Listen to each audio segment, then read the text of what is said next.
So today we have a very exciting video. Just a few days ago, AMD released their third generation Ryzen processors. So when they released their first gen based on the original Zen architecture about 2 years ago, it made a huge splash in the PC industry. They took over a significant chunk of market share, reintroduced competition back into the CPU market. It was great. Then they released their second generation last year with decent improvements, considering that they hadn't really changed that much. It was just small generational improvements. That's what they said. That's what we were expecting. That was okay. But this year was supposed to be big. We got the new Zen 2 architecture. Major changes. It's down now to be built on a 7 nanometer node from TSMC as opposed to 14 or 12 from GlobalFoundries. Huge architectural changements as well. There's way more cache, a new I/O chiplet design. All this information I've already talked about in either my Ryzen 3000 announcement video or my CES videos. So if you want more information about really what's new with 3rd gen, go watch some of those. Today, however, we're just going to be talking about performance because we finally have our hands on them right here. So what am I testing today? So I'm comparing two platforms really right now, the 1st gen and the 3rd gen. So for the 1st gen, I have this Ryzen 7 1700X. It costs about $399 at launch, has 8 cores, 16 threads, 3.4 to, I believe it was to 3.8 gigahertz, 16 megs of cache, 95 watt TDP. So this was a great processor. It has served me very well. Yeah, so I have that in this MSI X370 Gaming Pro Carbon motherboard. This is what I've been running for the past 2 years since 1st gen Ryzen came out. Now, representing 3rd gen, I actually have 2 chips. So I mentioned in my Ryzen 3000 announcement video that I wasn't sure which processor I wanted to get. The 3800X, which seemed like the direct successor to the 1700X, or the 3900X because it's 12 cores and it's freaking awesome. So I got 2 processors. So I actually ended up getting the 3700X and the 3900X because the 8 just wasn't available. It just didn't exist apparently at the start. I don't know. So I got the 3700X instead. Now, I'm going to go through the lineup real quick. The 3700X has 8 cores, 16 threads, 3.6 to 4.4 gigahertz, 36 megs of cache at 65 watt TDP for $329. So because of the TDP and the price point, I compared this one more to the 1700 non-X when I originally talked about in my Ryzen 3000 announcement video. But still, as you'll see in this video, it does pretty well anyways. But I also got the 3900X. This is one of the new Ryzen 9 processors with the 2 little chiplets for cores. Again, talked about in my Ryzen 3000 announcement video. 12 cores, 24 threads, 3.8 to 4.6 gigahertz, 70 megabytes of cache for 105 watts GDP, $499. So for just under $500 on the AM4 platform, you can get 12 cores at almost 4 gigahertz. And this is all in Gigabyte's X570 Aorus Ultra motherboard. Other than that, both systems had 32 gigs of Corsair Vengeance DDR4 2666 RAM and this Asus Strix GTX 1080. The only other difference is that on X370, I was running with a AMD Wraith 1st gen cooler, which came between Bulldozer and 1st generation Zen. So they re-released their 8350 with it. That's when I got it. And then I just used it because the 1700X did not come with a cooler. I mean, I got some other AMD stock coolers later, but they were not as good. I made a whole video about that you should go check out if you haven't already. Over here, on the other hand, both of these processors come with the new Wraith Prism cooler with its updated thermals, in my opinion, louder noise, and a lot more RGB. That's another thing about X570 that I've noticed. There's a fan on the motherboard, and the cooler is a little loud. This is a kind of loud system, all in all. Even with the 65 watt chip, it was... They say the new cooler is quieter, but I don't know about that. Now on to the benchmarks. So I ran, 8 benchmarks?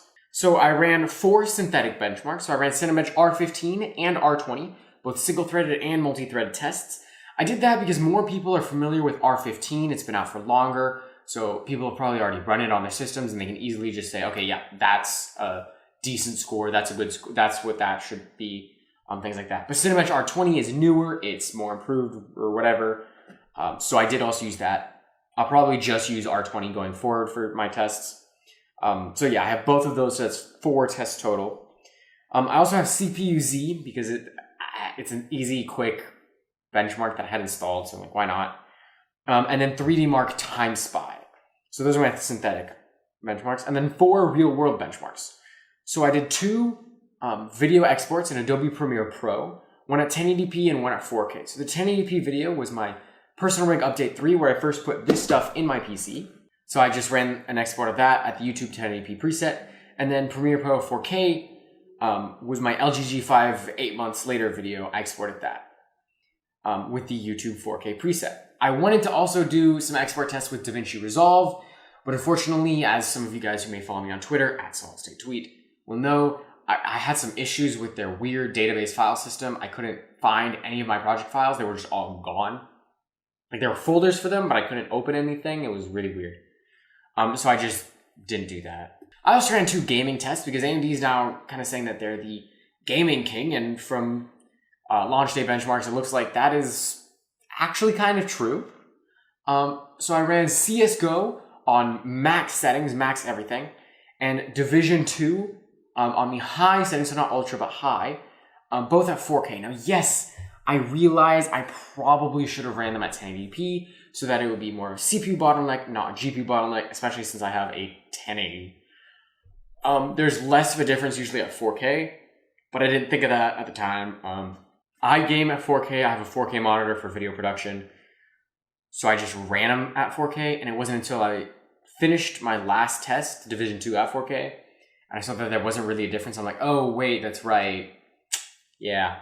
But it was too late at that point. I had already disassembled stuff, and I don't want to put stuff back in, and I need to get these results out quick if I want to stay relevant.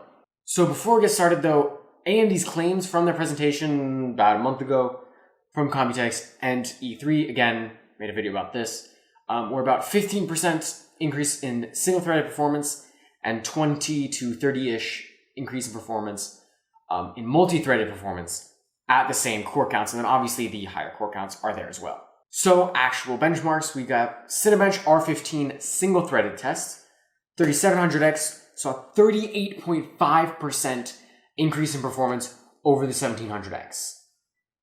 It's a bit more than 15. The 3900X saw a 37.1% increase. So it's basically the same, a little lower, even though it's slightly higher clock speeds out of the box. And I did observe while I was running slightly higher clock speeds. Multi-threaded, however, showed a 21.1 increase in performance from the 3700X over the 1700X. And, you ready for this? 79.5% increase in performance from the 3900X. That's 80% better. That's pretty good. So next we have Cinebench R20. So the single-threaded test first again. 3700X saw 31.2. So it's down from that like 38, 40%, down to a more reasonable 30.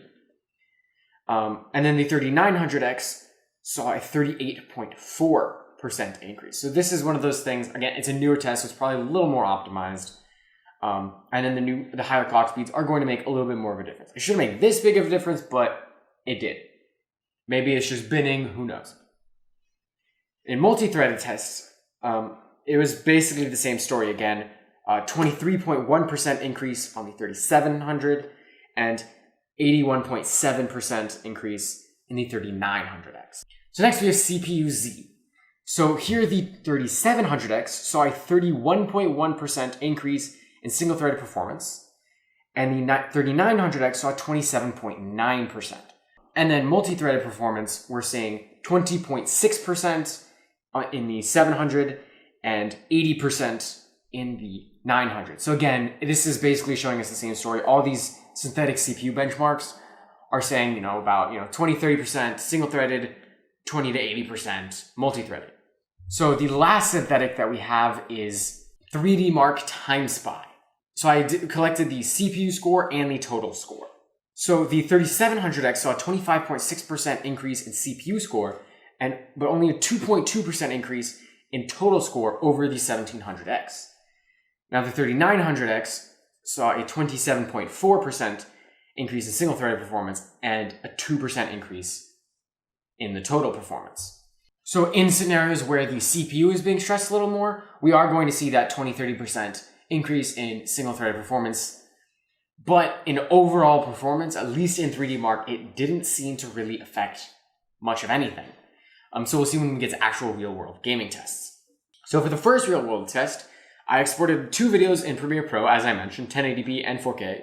So the 3800X took 84.4% of the time to export at 1080p compared to the 1700X, so it was shorter. And then the 3900X took only 64.2% of the time that the 1700X took. So this is almost half of the export time on the 12 core compared to the old 8 core. Even though it's only 50% more cores, those extra multi-core improvements are just really kicking it up to high gear. In 4K export, it was basically the same story. The 3700X took 79.8% of the time for the 4K export, and then the 3900X took only 66.6% of the time. Then again, AMD's claiming gaming performance crown, so I tested some games. I didn't compare these against any Intel systems because I don't have access to any up-to-date Intel systems. The only thing I could do are like laptops or a 4790K, and that's just not a fair comparison at all. So I ran CSGO and Division 2, 4K, very high settings on both of them. So in CSGO, the 3700X had a 14.2% increase in minimum FPS and a 9.2% increase in average FPS over the 1700X. So I didn't include the max because the max is kind of a useless number. No one cares. It's usually just the occasional spike if you're staring at a wall. Minimum kind of determines how much stuttering or how much dropping you're going to get in your game. So it's important to look at that. And then that's why a lot of people are doing like 1% lows or whatever. I don't have the means of doing that or at the time or know how to. So I'm just doing the minimum. So an increased minimum is good for less stuttering, and then an increased average FPS is obviously just better, smoother performance all around. So the 3900X had a 23% increase in minimum FPS and a 13.2% increase in average FPS. Again, this is in CSGO. So clearly CSGO is one of those games where even at 4K, the CPU is really going to make a little more of a difference than in other games, as we'll see when we get to the Division. And we're still seeing like decent increases in performance. When I was doing my testing, I noticed it didn't really look that different, honestly. Especially in CSGO, I mean, I have a 60 hertz monitor anyway, so CSGO didn't really make a difference. Division looked overall better, but there was less of the occasional stutter. So I like that. So speaking of Division 2, the 3700X had a 5.6% increase in minimum FPS and an 8.4% increase in average FPS, while the 3900X had an 11.1% increase in minimum FPS and a 5.3% increase in average over the 1700X. So again, even though it is at 4K and we are more GPU bottlenecked with the 1080 as opposed to CPU bottlenecked, we are still seeing decent improvements here, which is awesome.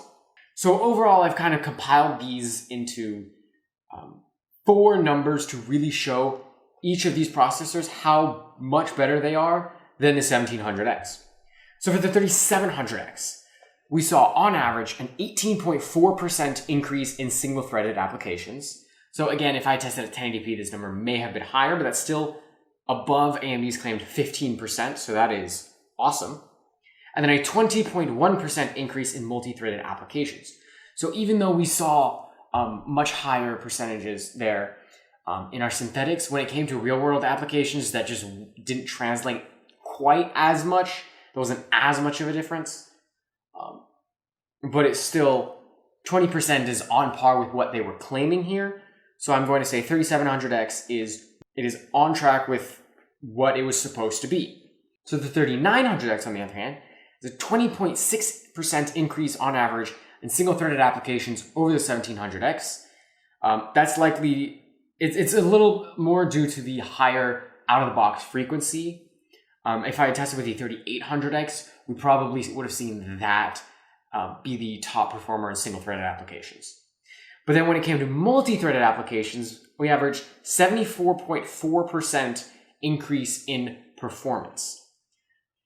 So even though we're going up, again, as I mentioned, just 50% more cores, we're getting 70, 80% more performance in multi-threaded applications, which is what I do most of the time anyways, compared to the 1700X. So I'm basically here doubling my performance, halving my export times for what I do most, which is more workstation applications. So overall, I'd say 3rd gen Ryzen was a success. It definitely exceeded my expectations, not gonna lie. That 80% is nice. Some of those like 20, 30% single threaded is also very nice. Seeing out of the box clock speeds over 4 gigahertz is nice. I don't know much about overclocking. I haven't seen too many of the reviews yet and I haven't tried myself, but it seems like it's going to be a bit better than it was before. So overall, I'd say it's a pretty good launch. Now, the question is, if you have a 1st gen processor, should you upgrade to the 3rd gen? Well, you need to ask yourself the same question that I tell people to ask anytime they ask if they need to upgrade a part. Do you have problems with what you currently have? Are you having issues, waiting too long for videos to export? Or maybe you can't do too many things at once. Maybe if you're like streaming, you can't also browse the web or whatever. If you're having issues like that, then yes, upgrade. And if you are going to upgrade, 3rd gen Ryzen is definitely an amazing choice. But if you're doing just fine, you're not really having any issues, then you don't need to upgrade. Even if it is, I think, a worthwhile upgrade, if you don't need to upgrade at all, don't upgrade to 3rd gen. Simple as that. But that's it. If you are going to upgrade, 3rd gen is really nice. Definitely exceeded my expectations. I'm very happy with the result. So congratulations to AMD on a wonderful launch. Well, that's all for this video. If you guys enjoyed, don't forget to like the video. Leave a comment down below. Tell me if you picked up a 3rd gen Ryzen processor. Let me know what you think. If you want more cool videos like this one, make sure you hit that subscribe button, and I will see you guys in the next one.